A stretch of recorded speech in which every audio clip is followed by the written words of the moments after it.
Good day, everybody.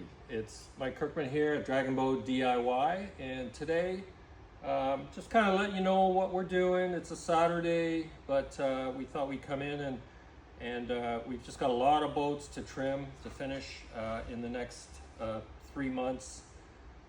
We needed to cut at least 10 to 12 bench kits for finishing.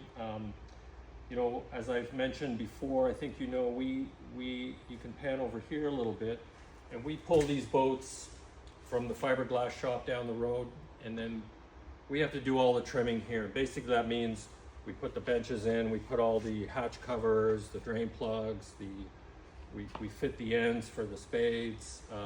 We build the drummer's seats here in the trim shop, and we put the composite cap rails as well. We glue those onto the boat, and then the boat's essentially finished and ready for delivery. But today we just thought, you know, we're gonna ram out these benches because we need these in the next 3 months, and we're gonna do a big push to finish them all, so we've got them.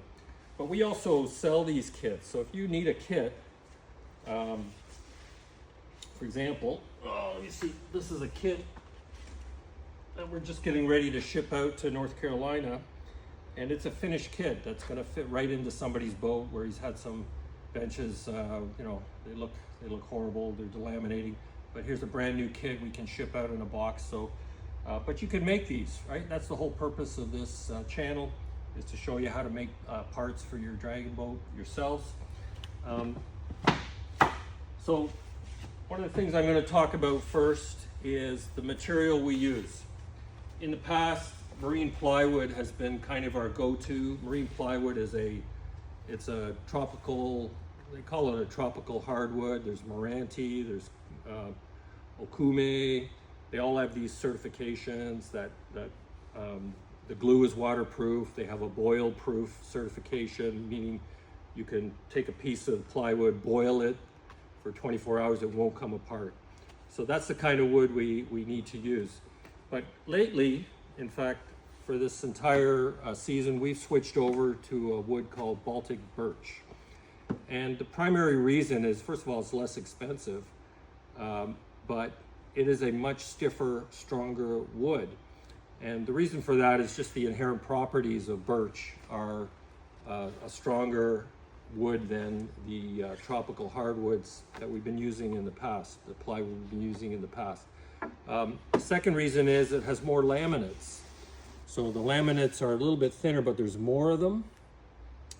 And that actually makes the plywood stronger, and it introduces more glue into the laminate, which is always a good thing because it's the glue that provides the waterproof aspect of the plywood.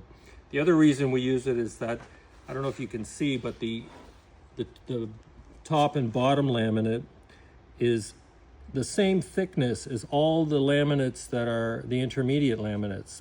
And in the marine plywood that we used to buy, this top and bottom laminate, because it's the finished laminate, they used a very, very thin laminate. And whenever we tried to, you know, sand it or anything like that, sometimes it would break through to the next layer.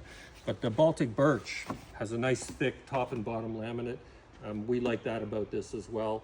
It allows better adhesion and penetration of our stain and finishing varnishes.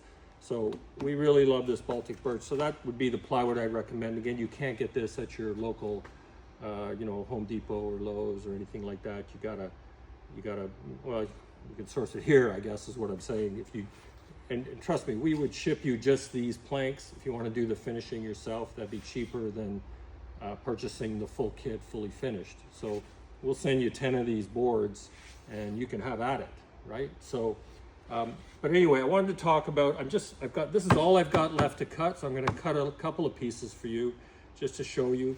We set the saw at 5 inches. That's the width of the bench. Standard OEM is 5 inches.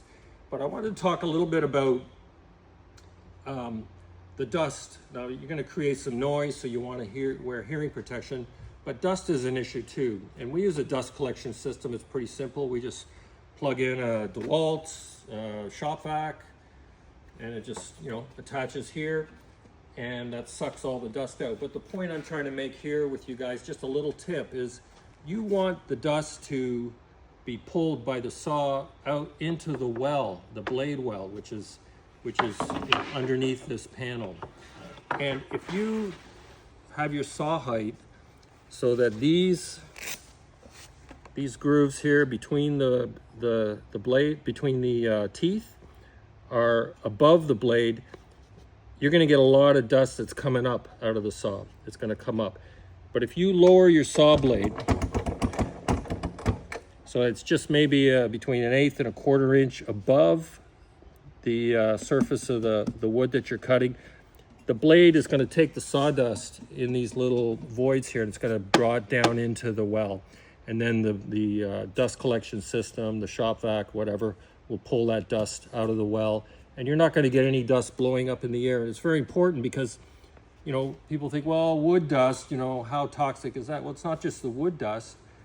The wood has the glue in it, phenolic glue. There's a lot of chemicals and, you know, I don't know what the hell. They got all kinds of stuff in that glue that's probably not good. You don't want it in your lungs.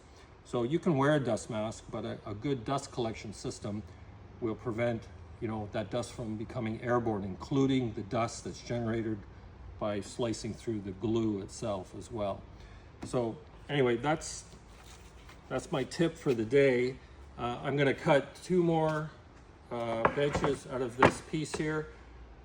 I'm just cutting plywood, so you know, you don't have to watch this if you don't want, but the point I'm making is you're going to see when we use the dust collection and I run this through, you will see no dust. This whole shop is enclosed and air conditioned, and we just literally get no dust coming into the greater ambient air. So let's get some ear protection on. I'm going to cut 2 more, the remaining 2 planks of the couple of hundred we've already done today.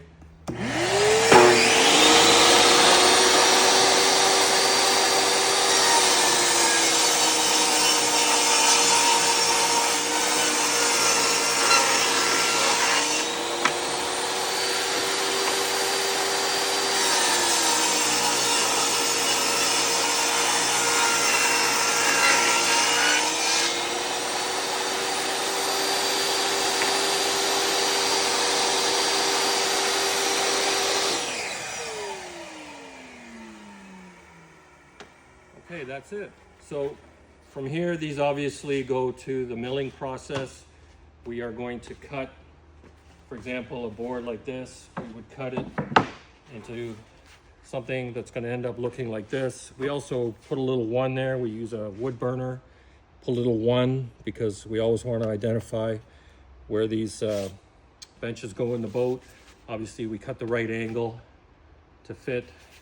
That's the top, and then we mill the bottom with the correct radius to fit the contour that's in the saddle of the boat. And there's a couple of little minor things. We can drill these holes as well. They're all standard 3 3/8 apart. But that's essentially a finished bench that's going to be glued into the boat. Maybe we'll do a video about gluing the bench into the boat. How about that? All right, that's it for today, folks. Have a great one. Bye-bye.